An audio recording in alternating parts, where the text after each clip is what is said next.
अगस्त 1939 को दिखाती हुई मूवी स्टार्ट होती है, जहां हमें एक जगह जिसका नाम टेक्सास होता है वहां पर एक मीट फैक्ट्री को दिखाया गया है। वहां पर एक लेडी काम कर रही होती है जो कि प्रेग्नेंट थी। सडन उस लेडी को पेन होती है और एक बेबी की बर्थ होती है, लेकिन बच्चे को पैदा करते ही वो लेडी मर जाती है और उस बच्चे को भी किसी किस्म की स्किन डिसीज थी, यानी वो कोई नॉर्मल बच्चा नहीं था। एक लेडी को वही बच्चा मीट फैक्ट्री के बाहर डस्टबिन में मिलता है, क्योंकि मीट फैक्ट्री के मैनेजर ने उसे डस्टबिन में थ्रो कर दिया था। वो लेडी उस बच्चे को उठाकर अपने घर ले जाती है। अपनी मर्जी से वो उस बच्चे का नाम रखती है और उसके साथ वो ऐसे ही ट्रीट करती है कि जैसे वो उसका अपना ही बच्चा हो। स्किन डिसीज होने की वजह से उस बच्चे की स्किन काफी ज्यादा खराब थी, जिसकी वजह से सब उसे परेशान किया करते थे, उसका मजाक बनाते थे और इसी वजह से वो हमेशा ही अपने फेस को कवर रखता था। 30 साल बाद उसी टाउन यानी टेक्सास में कोई खतरनाक किस्म की फैलने वाली बीमारी बहुत ज्यादा फैल जाती है और उस बीमारी से बचने के लिए लोग उस जगह को छोड़कर जाने लगते हैं, सिवाय लेदरफेस की फैमिली के। जिस मीट फैक्ट्री में लेदरफेस काम करता था उसे भी हेल्थ केयर ने बंद करवा दिया था, लेकिन फिर भी लेदरफेस वहाँ से नहीं जाता और अपना काम करता रहता है। लेकिन मैनेजर उसे जबरदस्ती बाहर निकाल देता है और ये वही मैनेजर था जिसने पैदा होते ही लेदरफेस को डस्टबिन में भी फेंक दिया था। एक बार तो लेदरफेस वहाँ से चला जाता है, लेकिन वो दोबारा फिर से वापस आता है और इस बार वो मैनेजर फिर से उसकी इंसल्ट करता है, क्योंकि वो मैनेजर लेदरफेस की फैमिली से तंग था कि सब लोग उस टाउन को छोड़कर चले गए सिवाय उन लोगों के। लेदरफेस को गुस्सा आ जाता है और वो एक हथौड़े से उस मैनेजर पर अटैक कर देता है। मैनेजर जल्दी से पुलिस को कॉल कर देता है, लेकिन इससे पहले कि वो पुलिस को कुछ बता पाता, लेदरफेस कई बार हथौड़े से उस पर स्टैब करता है और वो मर जाता है। बाद में लेदरफेस वहीं पर पड़ी हुई एक चैनसा उठाता है और वहाँ से चला जाता है। थोड़ी देर बाद एक पुलिस ऑफिसर लेदरफेस के घर पर आता है। पुलिस ऑफिसर लेदरफेस को हैंड्स अप करने को बोलता है और तभी लेदरफेस का फैमिली मेंबर उस पुलिस ऑफिसर को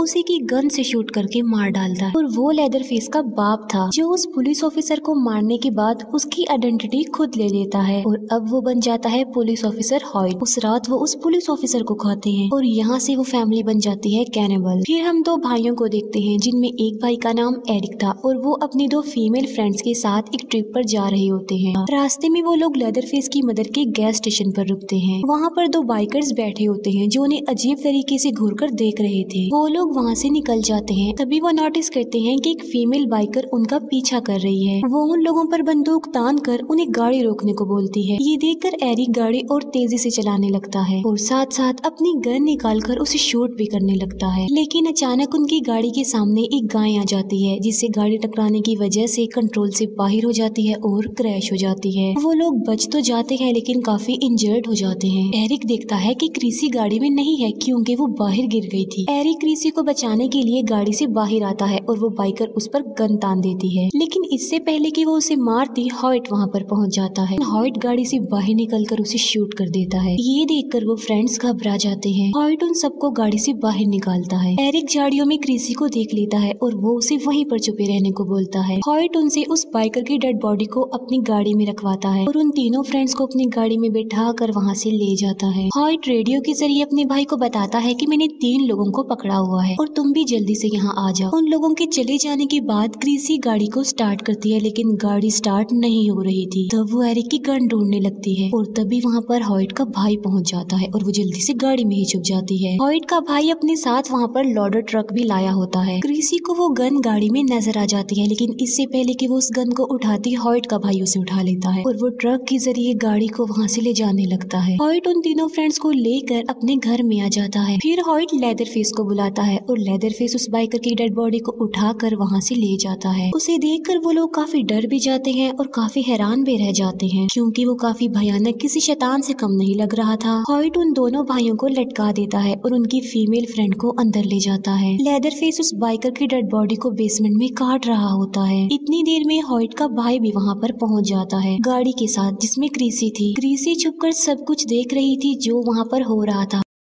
हॉयट एरिक के फेस पर प्लास्टिक शीट लपेटता है, सांस बंद होने लगता है। हॉयट एरिक के भाई को अपनी जान बचाने के लिए एक आखिरी चांस देता है। वो कहता है कि तुम 10 पुशअप्स लगाओगे और अगर तुमने पुशअप्स लगा लिए तो मैं वादा करता हूँ कि मैं तुम्हें छोड़ दूंगा। एरिक का भाई पुशअप्स करना स्टार्ट कर देता है, लेकिन पुशअप्स करना काफी मुश्किल था क्योंकि हॉयट साथ साथ उसे मार भी रहा था। लेकिन फिर भी वो हिम्मत करके 10 पुशअप्स करने में कामयाब हो जाता है। लेकिन अपने वादे के मुताबिक उसे छोड़ने की बजाय वो उसे इतना मारता है कि बेहोश कर देता है। दूसरी तरफ क्रिसी भागते हुए रोड पर आ जाती है। रोड पर उसे उस फीमेल बाइकर का पार्टनर मिल जाता है। क्रिसी उसे बताती है कि एक स्ट्रेंजर ने तुम्हारे पार्टनर को मार डाला है और वो क्रिसी के साथ चलने पर एग्री हो जाता है। दूसरी तरफ एरिक खुद को किसी तरह फ्री कर लेता है। वो अपने भाई को कहीं पर छुपा देता है और अपनी फीमेल फ्रेंड को ढूंढने बेसमेंट में जाता है। अंदर 2 फीमेल्स बैठी होती हैं जो लेदर फेस की फैमिली से थी और उन्होंने एरिक की फ्रेंड को टेबल के नीचे बांध रखा था। एरिक एक चाकू उठाता है और अपनी फीमेल फ्रेंड को आजाद कर लेता है। एरिक अपनी फीमेल फ्रेंड को चाबी देते हुए कहता है कि वो जल्दी से जाकर गाड़ी को स्टार्ट करे और इतनी देर में वो अपने भाई को बचाने जाता है। उनकी फ्रेंड ट्रक स्टार्ट तो कर लेती है लेकिन लेदरफेस एक मीट हुक से उसे खींचकर बाहर निकाल देता है। एरिक अपने भाई को भगा देता है और वो खुद हॉयट का मुकाबला करता है। भागते भागते एरिक के भाई का पाँव एक ट्रैप पर आ जाता है और वो उस ट्रैप में फंस जाता है। एरिक अपने भाई के चिल्लाने की आवाजें सुनता है और हॉयट एरिक को मार कर उसे बेहोश कर देता है और एक बार फिर से वो लोग उन तीनों दोस्तों को पकड़ लेते हैं। लेदरफेस एरिक को बेसमेंट में ले आता है। वो एरिक को एक टेबल पर लिटा कर उसके फेस को चेक करने लगता है और अब वो एरिक के साथ काफी बुरा करने वाला था। क्रिसी भी उस बाइकर को लेकर उस घर तक पहुंच जाती है। वो बाइकर क्रिसी को लिए बगैर ही जल्दी से घर में घुस जाता है। क्रिसी को घर के बाहर एरिक का भाई दिखाई देता है जो कि ट्रैप में फंसा हुआ था। वो क्रिसी को बताता है कि हमारे दोनों फ्रेंड्स घर के अंदर हैं। ये सुनकर क्रिसी भी घर के अंदर चली जाती है। बेसमेंट में लेदरफेस एरिक को काट रहा होता है बहुत बुरी तरीके से। क्रिसी एरिक के चिल्लाने की आवाजें सुन लेती है और वो आवाज को फॉलो करते करते बेसमेंट के दरवाजे तक आ जाती है। लेदरफेस अपनी चैनसा उठाकर ऊपर जाता है और मौके का फायदा उठाकर चुपके से क्रिसी बेसमेंट में आ जाती है। क्रिसी को वहाँ पर एरिक नजर तो आ जाता है लेकिन उसका काफी बुरा हाल कर दिया था लेदरफेस ने और क्रिसी एरिक को आजाद करने लगती है। गुस्से में आकर वो बाइकर हॉयट को शूट करने लगता है लेकिन तभी वहाँ पर लेदरफेस आकर उस पर अटैक कर देता है। वो उस बाइकर को चैनसो पर फेंक देता है और चैनसो को स्टार्ट कर देता है और चैनसो से उस आदमी के 2 टुकड़े हो जाते हैं यानी उस बाइकर के। क्रिसी एरिक को आजाद करने की बहुत कोशिश कर रही होती है लेकिन इसका कोई भी फायदा नहीं होता। इतनी देर में लेदरफेस भी वहाँ पर पहुँच जाता है और क्रिसी जल्दी से टेबल के नीचे छुप जाती है। लेदरफेस एरिक को भी चैनसो से मार डालता है। बाद में वो एक नाइफ से उसकी स्किन उतारने लगता है। उसी स्किन पर स्टिचेस लगाकर वो एक मास्क बना लेता है और उस मास्क को वो खुद पहन लेता है और यहाँ पर वो बन जाता है लेदरफेस। वहाँ से जाते ही क्रिसी जल्दी से बाहर आकर वहाँ से भाग जाती है लेकिन तभी उसे अपनी फीमेल फ्रेंड के चिल्लाने की आवाज सुनाई देती है। अब यहाँ पर वो अपनी जान बचाकर भाग भी सकती थी लेकिन वो अपनी फीमेल फ्रेंड को बचाने के लिए उसकी तरफ जाती है। हॉयट के भाई के पाँव में काफी दर्द हो रही थी क्योंकि उस बाइकर ने उसके पाँव पर शूट किया था। वो अपने भाई हॉयट को कहता है कि प्लीज मुझे इस दर्द से निजात दो और मेरी हेल्प करो। हॉयट लेदरफेस को कहता है कि इसकी सर्जरी कर दो। लेदरफेस चैनसो ऑन करता है और उसका एक पाँव ही काट देता है। हॉयट लेदरफेस को कहता है कि मुझे इसकी बॉडी का ये डिजाइन अच्छा नहीं लग रहा, इसके दोनों पाँव बराबर कर दो। ये सुनते ही लेदरफेस उसका दूसरा पाँव भी काट डालता है। क्रिसी अपनी फीमेल फ्रेंड के पास पहुंच जाती है लेकिन हॉयट की नजर उस पर पड़ जाती है।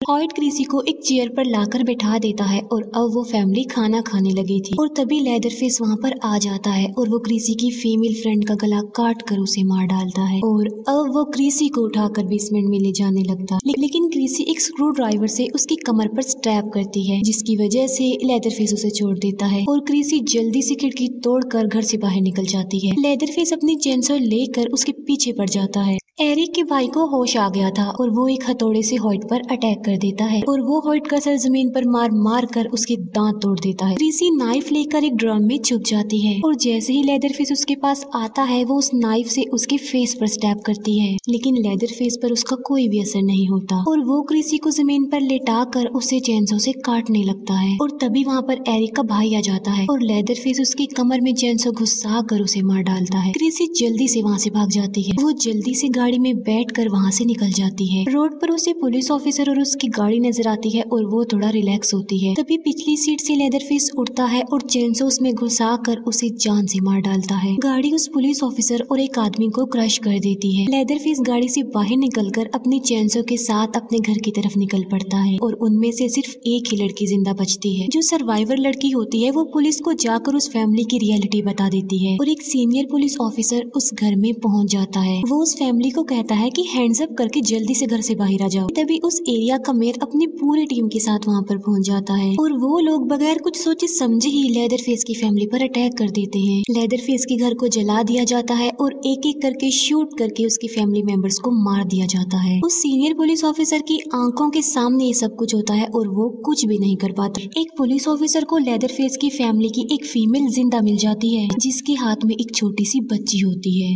वो लेडी उस पुलिस ऑफिसर से हेल्प मांगती है, लेकिन बजाय उसकी हेल्प करने की वो पुलिस ऑफिसर को बच्ची को ले लेता है और उस लेडी को शूट कर देता है। उस पुलिस ऑफिसर का कोई बच्चा नहीं था तो इसीलिए वो उस बच्ची को अडॉप्ट कर लेता है और वो उस बच्ची को अपनी वाइफ के पास ले जाता है। उस बच्ची की बॉडी पर एक मार्क था जो कि उसका बर्थ मार्क था। इसका मतलब ये था कि वो लेदरफेस की फैमिली की ब्लड लाइन थी। काफी साल गुजर जाते हैं और हमें एक लड़की दिखाई जाती है, हैदर। हैदर वही लड़की है जिसे उस पुलिस ऑफिसर ने अडॉप्ट किया था जो लेदरफेस की फैमिली से है। उन्होंने हैदर को बिल्कुल अपनी बेटी की तरह ही पाला, लेकिन एक दिन हैदर को एक लेटर रिसीव होता है जिसमें लिखा हुआ था कि हैदर की ग्रैंड मदर की डेथ हो गई है और अब जितनी भी प्रॉपर्टी है वो सारी हैदर की है। हैदर को कुछ भी समझ नहीं आ रहा था क्योंकि उसकी तो कोई ग्रैंड मदर थी ही नहीं और इसीलिए वो इस बारे में अपने पेरेंट्स से पूछती है और तब उसे रियलिटी पता चलती है कि वो उनकी असली बेटी नहीं है बल्कि उन्होंने उसे अडॉप्ट किया था। हैदर अपसेट थी और उनकी ऐसी बातें सुनकर वो गुस्से में आ जाती है और वहाँ से चली जाती है घर छोड़कर। हैदर अपने एक मेल फ्रेंड के पास आती है और उसे बताती है कि मैं एक टाउन टेक्सास में जा रही हूँ। वो बताती है कि मेरी ग्रैंड मदर वहाँ पर रहती है और उसका वो फ्रेंड उसके साथ वहाँ पर चलने पर एग्री हो जाता है और हैदर के साथ उसके दो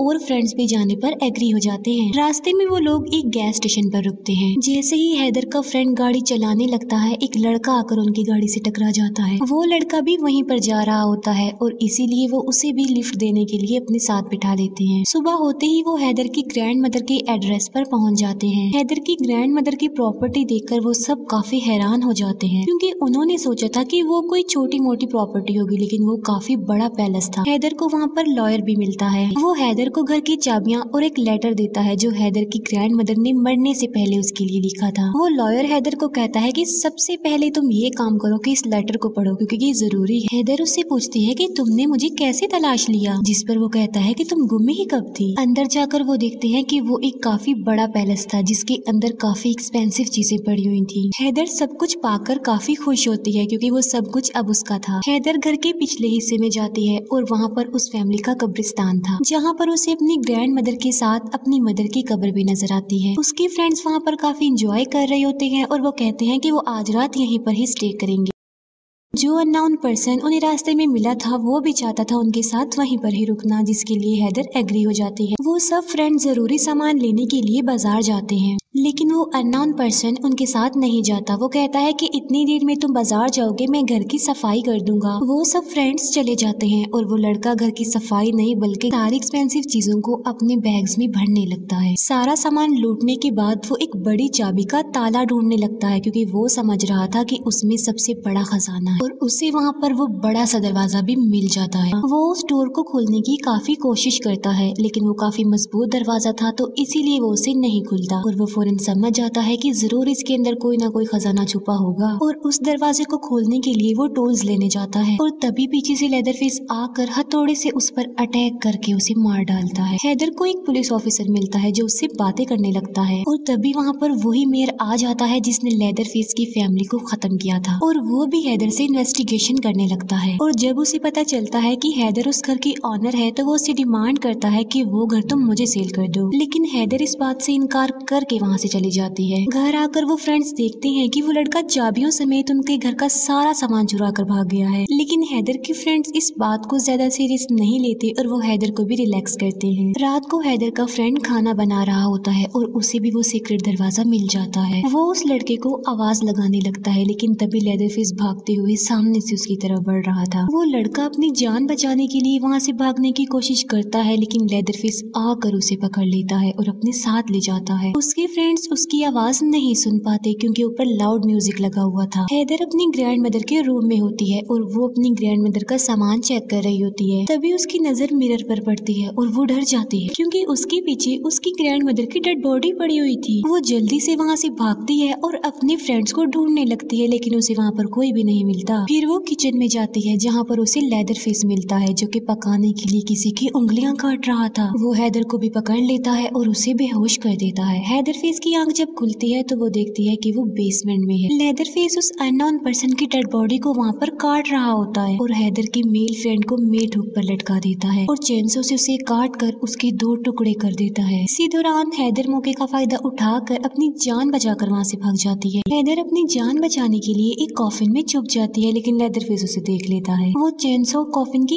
अंदर ही दे मारता है। आवाजें सुनकर हैदर के दोनों फ्रेंड्स भी बाहर आ जाते हैं और अब लेदर फेस उनके पीछे पड़ जाता है। हैदर का फ्रेंड अंदर जाकर दरवाजे को बंद कर लेता है लेकिन लेदर फेस चेंसो से उसे काटने लगता है। तब हैदर की फीमेल फ्रेंड वहाँ पर रखी गई शॉटगन उठाती है और उसे शूट कर देती है। ऐसा लग रहा था कि अब सब कुछ बिल्कुल नॉर्मल हो गया हो जैसे। और तभी वैन लेकर हैदर भी वहाँ पर पहुँच जाती है। हैदर के दोनों फ्रेंड जल्दी से गाड़ी में बैठ जाते हैं लेकिन लेदर फेस उन पर अटैक कर देता है। किसी तरह वो वैन को वहाँ से बाहर निकालने में कामयाब हो जाता है लेकिन उससे पहले लेदर फेस उस वैन का एक टायर फाड़ देता है जिससे होता ये है कि थोड़ी दूर जाते ही उनकी वैन क्रैश हो जाती है। उस क्रैश में हैदर का मेल फ्रेंड मर जाता है। हैदर और उसकी फीमेल फ्रेंड बाहर निकलने की कोशिश करते हैं लेकिन इसी दौरान लेदर फेस उन पर अटैक कर देता है। वो उनकी वैन को पलट देता है और वैन का दरवाजा खोलकर हैदर की फ्रेंड को काटने लगता है चेंसो की मदद से। अपनी फ्रेंड की जान बचाने के लिए हैदर जल्दी से वैन से बाहर निकलती है और लेदर फेस को अपने पीछे लगा लेती है। भागते भागते हैदर एक शो तक पहुंच जाती है और लेदर फेस भी उसके पीछे पीछे वहां पर आ जाता है। लेदर फेस को देखकर सब लोग पैनिक कर जाते हैं। लेदर फेस से बचने के लिए हैदर एक व्हील पर लटक जाती है लेकिन लेदर फेस तो नीचे खड़े होकर उसका वेट कर रहा होता है। हैदर नीचे आने लगती है और लेदर फेस भी चेंसो को ऑन करके बिल्कुल रेडी खड़ा हुआ था। तभी एक पुलिस ऑफिसर वहाँ पर आ जाता है और लेदर फेस अपने चेंसो उसकी तरफ फेंक कर वहाँ से भाग जाता है। वो पुलिस ऑफिसर हैदर को लेकर पुलिस स्टेशन में आ जाता है और इतनी ही देर में वो मेयर भी वहाँ पर आ जाता है और दोनों पुलिस ऑफिसर्स को वहाँ से जाना पड़ता है। पीछे से हैदर अकेली होती है और वो उन फाइल्स को देखने लगती है और उसे उस टाउन अपनी फैमिली की सारी रियलिटी पता चल जाती है कि कैसे उसकी फैमिली को मारा गया। सब कुछ उसके सामने आ चुका था। दूसरी तरफ वो सीनियर पुलिस ऑफिसर मेयर को बता रहा होता है कि हैदर ने लेदर फेस को देख लिया है लेकिन मेयर इस बात पर यकीन नहीं करता। वो कहता है कि हमने तो सारी फैमिली को खत्म कर दिया था। और वो मेयर एक पुलिस ऑफिसर जो लेदर फेस के घर के पास था उसे अंदर जाने का ऑर्डर दे देता है कि वो घर के अंदर जाए और साथ साथ वो मेयर वीडियो कॉल पर सब कुछ लाइव देख पा रहा था। खून के निशानों को फॉलो करते करते वो पुलिस ऑफिसर बेसमेंट में आ जाता है। वहाँ पर उसे बहुत सारी डेड बॉडीज मिलती हैं जिन्हें बहुत बुरे तरीके से काट रखा था। डेड बॉडीज की ऐसी हालत देखकर उस पुलिस ऑफिसर की तबीयत खराब होने लगती है और वो आगे बढ़ने की बजाय वहाँ से जाना चाहता था। वो जल्दी से कॉल कट करके वहाँ से भागने लगता है लेकिन रास्ते में ही लेदर फेस उसे पकड़ कर उसे मार डालता है। गुस्से में आकर वो मेयर हैदर के पास आता है और वहाँ पर वो देखता है कि हैदर भाग चुकी है। वो मेयर डिसाइड करता है कि अब लेदर फेस की फैमिली की जो बची हुई मेंबर यानी हैदर को भी मार डाला जाए। हैदर अपनी फैमिली लॉयर को कॉल करती है और वो उसे मिलने के लिए एक बार में बुलाता है। हैदर उस लॉयर से मिलती है और वो उससे पूछता है कि क्या तुमने वो लेटर पढ़ लिया। वो कहता है कि वो लेटर पढ़ना बहुत जरूरी था लेकिन हैदर ने तो वो लेटर पढ़ा ही नहीं था। वो लॉयर हैदर को बताता है कि जिसने तुम्हारी फ्रेंड्स को मारा है वो लेदर फेस है, तुम्हारा कजन है। लेकिन लेदर फेस ये बात नहीं जानता कि हैदर उसकी ही ब्लड लाइन है। वो लॉयर हैदर को वहाँ से ले जाने लगता है लेकिन इतनी ही देर में वो मेयर वहाँ पर पहुँच जाता है। वो लॉयर हैदर को एक नाइफ देता है और उसे वहाँ से भगा देता है। हैदर भागकर बाहर आ जाती है लेकिन मेयर का एक साथी कार से उसे टक्कर मार देता है और जैसे ही वो हैदर के पास आता है हैदर उस पर चाकू से अटैक कर देती है और वहाँ से भाग जाती है। हैदर को फिर एक पुलिस ऑफिसर मिलता है और वो उसे बताती है कि वो मेयर मेरे पीछे पड़ा हुआ है तो वो उसे जल्दी से गाड़ी में बिठा लेता है। वो लड़का अपने फादर मेयर को बताता है कि मैंने हैदर को पकड़ लिया है। तब मेयर कहता है कि उसे जल्दी से मीट फैक्ट्री में ले आओ और वहाँ पर वो हैदर को जान से मार डालेंगे। मेयर सीनियर पुलिस ऑफिसर को भी बता देता है कि मैं लेदर फेस की आखिरी ब्लड लाइन यानी हैदर को भी मारने वाला और ये सब कुछ लेदर फेस सुन लेता है और फिर लेदर फेस अपने चेंसो लेकर वहाँ से चल पड़ता है। मेयर का बेटा हैदर को अंदर ले जाकर बांध देता है और इतनी ही देर में लेदर फेस भी वहाँ पर आ जाता है और वो हैदर को मारने ही लगता है कि वो हैदर की बॉडी पर उसका बर्थ मार्क देख लेता है और उसे पता चल जाता है कि हैदर मेरी कजन है यानी लेदर फेस की फैमिली की वो आखिरी ब्लड लाइन है और इसीलिए वो जल्दी से हैदर को आजाद कर देता है। इतनी ही देर में मेयर वहाँ पर पहुँच जाता है और उसे मारने लगता है। हैदर वहाँ से निकल कर बाहर आ जाती। अंदर वो दोनों बाप बेटा लेदर फेस को एक ग्राइंडर में डालकर उसे मारने वाले थे और हैदर वहाँ से भागने की बजाय वो जल्दी से अंदर जाती है लेदर फेस की हेल्प करने के लिए। वो पुलिस ऑफिसर ऑफिसर के बेटे को मार डालती है और लेदरफेस को उसकी चैन से पकड़ा देती है। लेदरफेस मेयर को मारने ही वाला होता है कि तभी सीनियर पुलिस ऑफिसर भी वहाँ पर आ जाता है। मेयर सीनियर पुलिस ऑफिसर से हेल्प मांगता है, लेकिन वो उसकी कोई हेल्प नहीं करता और अपनी आंखों के सामने सब कुछ होता देखना चाहता था। लेदरफेस मेयर को ग्राइंडर में धकेल कर उसे मार डालता है और वो सीनियर पुलिस ऑफिसर भी वहाँ से चला जाता है। लेदरफेस और हैदर दोनों मिलकर अपने घर चले जाते हैं और अब हैदर अपनी ग्रैंड मदर का वो लेटर पढ़ती है जिसमें उसने लिखा था कि ये सब प्रॉपर्टी तुम्हारी है, लेकिन इसके साथ तुम्हारे ऊपर एक बहुत बड़ी रिस्पॉन्सिबिलिटी भी है, और वो ये कि बेसमेंट में तुम्हारा कजन लेदरफेस रहता है। वो तुम्हारी हिफाजत करेगा और उसके बदले में तुम्हें उसकी केयर करनी पड़ेगी। वो दोनों कजन मिल जाते हैं और उस फैमिली के ब्लड लाइंस फिर से मिल जाते हैं। और बस इसी के साथ ही ये मूवी यहीं पर एंड हो जाती है। Thank you for watching.